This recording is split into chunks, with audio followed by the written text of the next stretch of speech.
That's right. I bought a 2020 Alfa Romeo Stelvio Q4. Hopefully it doesn't break on me. We'll see.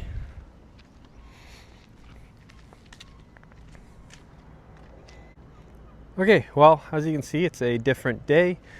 I just washed the car, so it is nice and shiny. But you might be thinking, why would I buy this Alfa Romeo? Well, I looked at the competition and looked at maintenance bills, repair costs, drivability, reliability, all that stuff. And this is what kind of caught my interest. You know, compared to like Maserati, Porsche, yes, it's a bit higher of class of a vehicle, but much cheaper to maintain, much more reliable, and better on fuel. It's a 4-cylinder, so you really can't beat that. And the styling of it is honestly, it's a very, very sexy car. The running lights are beautiful. You've got the more sporty shape, the more aggressive front end, these nice 20-inch black wheels on this TI Sport. Then the rear end, you've got some beautiful, like a beautiful kind of fastback look almost. You've got a nice rear end, the bumper with the tailpipes hanging out, kind of inside the bumper almost, with the actual exhaust tips being further back in, and then with a nice piece of black trim. And then the taillights at night also look beautiful. They kind of look like a stormtrooper if you're a Star Wars fan. It's got the panoramic moonroof. It's just, on the exterior, it is an absolutely gorgeous, gorgeous car. And then you look at the paint. The paint is absolutely gorgeous with this beautiful red sparkle. It's awesome. Now we'll have a quick look on the inside and show you a couple features of the vehicle. All right, so getting into the Alfa Romeo Stelvio, I've got the key in my pocket. Touch the door, it unlocks. In I get. Now you can see my car is a little dirty, as this is my daily driver. Get in, you're greeted with this beautiful Alfa Romeo logo. Put on the brake, push start button. Mirrors fold out. Your seat moves forward. Get the nice dings. Now, top of the dash is this nice. It's like a leather. There's obviously no cushioning in it. Very nice stitching. Whole top of the dash. Got your speaker there. Mirror. These interior lights are awful. You have your sunroof controls, your visors, with your mirror. You also have garage door opener on this one if you decide to program that in. And you're coming down to your center console, gear shifter, nice little Italian flag, drive modes, and then if the car has active suspension button will be here. This is for your screen, which we'll get to in a second. Climate controls, little 12-volt here if you have a different cigarette lighter. You got USB cup holders with this nice little cover here. And we're going to get into here, and you can see we've got not a whole lot of room in there. I've got my badge for work, some Kleenex, microfiber towel, and some gum. And you've got an aux port, USB-C, as well as just a regular USB to connect to your Apple CarPlay. Then you have a wireless charging port here. If you have any thick case, it doesn't work. If you have a iPhone Max, any of the Max ones, they will not fit in there, including mine. It's too big, so it's a useless feature to me. And then going into your screen here, as of 2020, they had the bigger screen as standard, as well as Apple CarPlay standard, and I believe Android Auto, but I'm not 100% sure on that. It's wired, so obviously I'm using my phone, so I can't connect. But screen is extremely laggy, so you can see this is common on all of them. This is just how the screen is. But it's some pretty neat information. You can get your oil, boost, torque. Again, you can see it's laggy, but it's a pretty neat feature to have. A bunch of other settings and stuff you can get in there and check out. Then moving over into the steering wheel, it's a beautiful steering wheel. Nice grips here, flat bottom. Beautiful Alfa Romeo crest in the middle. Got your call if you need to speak, volume, your skip songs button.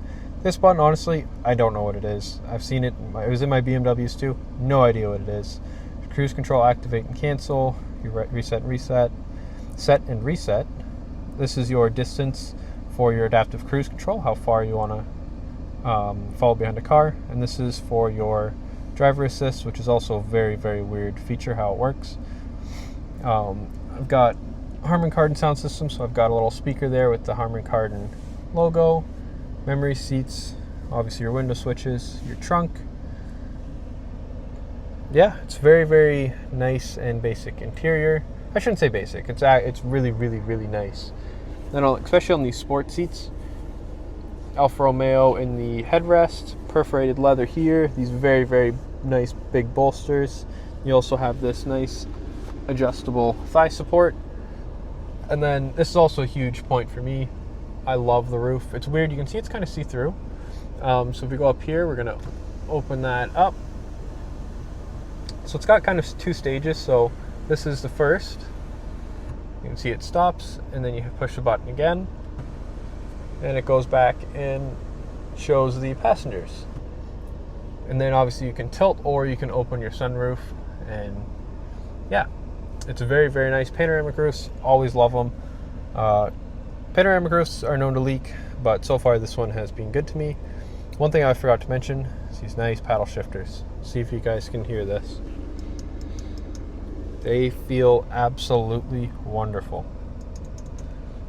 Downshift, upshift, very, very nice. Anyways, that's just a quick view of the front. We'll hop in the back and I will show you how that is. Now, getting into the rear of the Stelvio, it's not extremely spacious, but you do have enough room as an adult.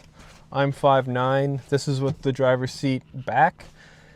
And as you can see, I've got some headroom, some knee space. It's comfortable space back here.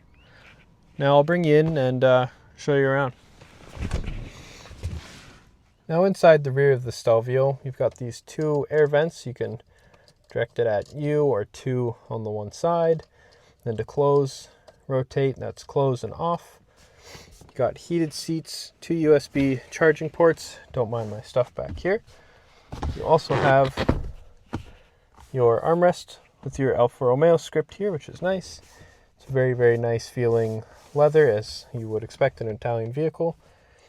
Yeah, it's nice. So you have a little slot to put your phone or something in there, as well as your two drink spots. Got a nice little light here. Now these lights, I will say, are absolutely awful at nighttime, but they do the trick. And then obviously you've got your sunshade. Then on your side, you've got obviously your plastic door handle with kind of more of a metallic look. And with this trim, it's like a carbon fibery, sporty plastic look. Nice, smushy, comfortable armrests. Then you've got your leather up here. It's pretty nice back here. Not overly roomy as it is a sportier vehicle, but it definitely does the job. Now under the hood of the Alfa Romeo, you can see the little Alfa Romeo 4-cylinder. My car is an aftermarket forged intake, so it's a little different. Sounds a little different, sorry. Turbo. It's a nice engine bay. You got your washer fluid. It's not too crazy. There's a lot of space in here, but you do need to remember the quadrifolio with the 2.9 liter V6 also fits in this engine bay, so it takes up the rest of the space in the front and all the space in the side. But the 4-cylinder, lots of room, easy to work on. Now coming back to the trunk, it's a automatic liftgate. There is a couple things with it. Obviously that's your close button and open, but this car, so you can see, that makes contact with the actual bumper, so it's not ideal. And then you can see you've got these are drains, so you can see the water coming out there and in the corners. But in the trunk you got a bunch of space. You got your lever to pull each seat down, and then for the middle one you can just pull your tab and that'll just be the middle, which is nice. If you have fishing rods or something, you just want to run through the middle with passengers, you can do that. With my sound system, I have the subwoofer in the rear, Also have WeatherTech mats, so that's a nice thing. Then underneath here, there is a little extra storage. There's also a option where you can have the spare tire. Sadly, my car didn't have that, so I have the tire kit. And then underneath here is your battery. Spacious, yet very, very simple.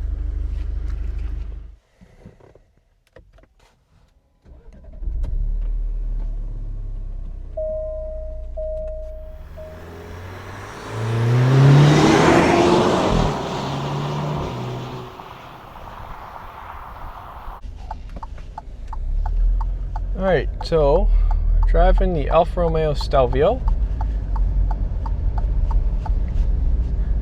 Now I have it in automatic mode, and I don't know, you probably can't see, but I do have a light on the dash for my automatic start stop.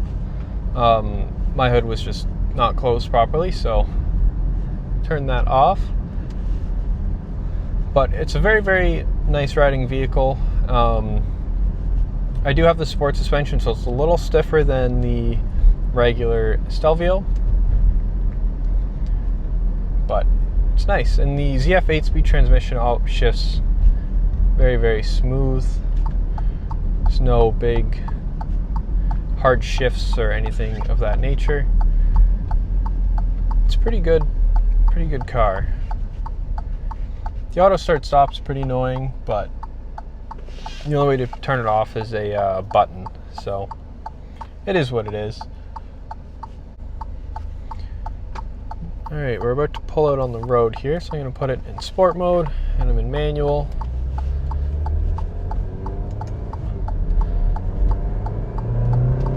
Get on it a bit. Car goes pretty good. I wouldn't say it's fast by any means, but it's definitely very, very quick. 280 horsepower 4-cylinder, it does pretty damn good for itself.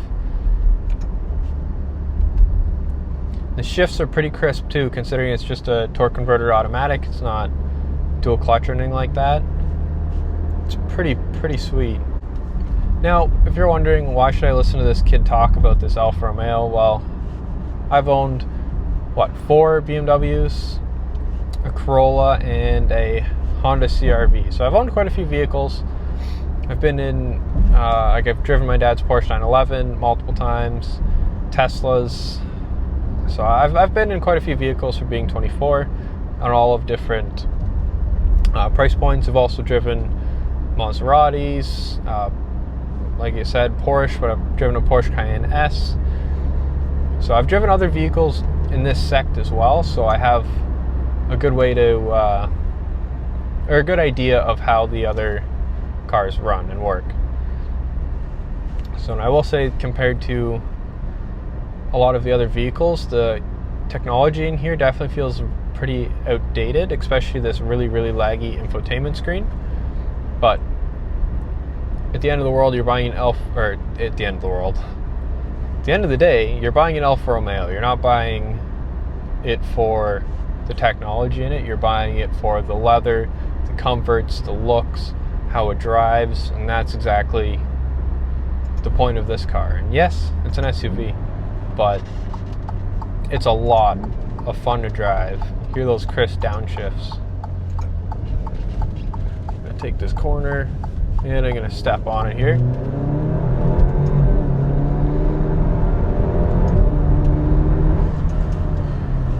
Now I have a Remus exhaust as well as a Forge intake on this, so it sounds a bit different, a little louder and a little more sportier than your average stock Stelvio.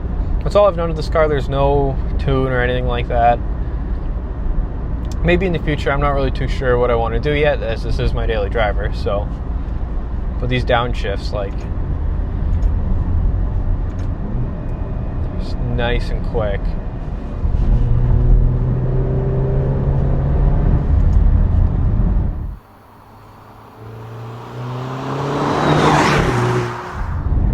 Yeah, this car is pretty awesome. Now, at the end of the day, is this a car I'd recommend to the correct person? Yes, 110%. They're reliable, they're quick, they're a lot of fun, but they do lack a little bit on the space side. If you're a taller guy or a taller person, they're sitting in the back is definitely a bit more of a struggle. For a guy like me, there's no problem. Your kids, be wonderful. Trunk space, it's adequate. Wouldn't say it's huge, wouldn't say it's tiny. The like fastback style definitely takes up a lot of the space of that. So there's pros and cons in this vehicle, and it's really up to you on if it's the right one for you. But I would definitely recommend going and having a look at one if you're looking into like nicer SUVs, because these cars are bargains for used vehicles, in my opinion. They are wonderful. But they're quirky. They're definitely quirky. I mean, they are Italian after all, right?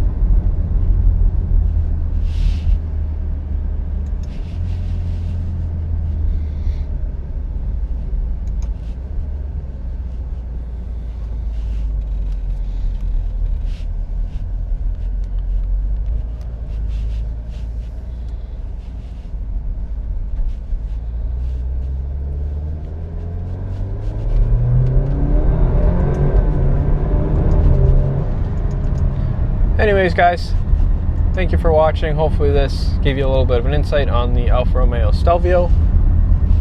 And yeah, definitely look at one and let me know what you think.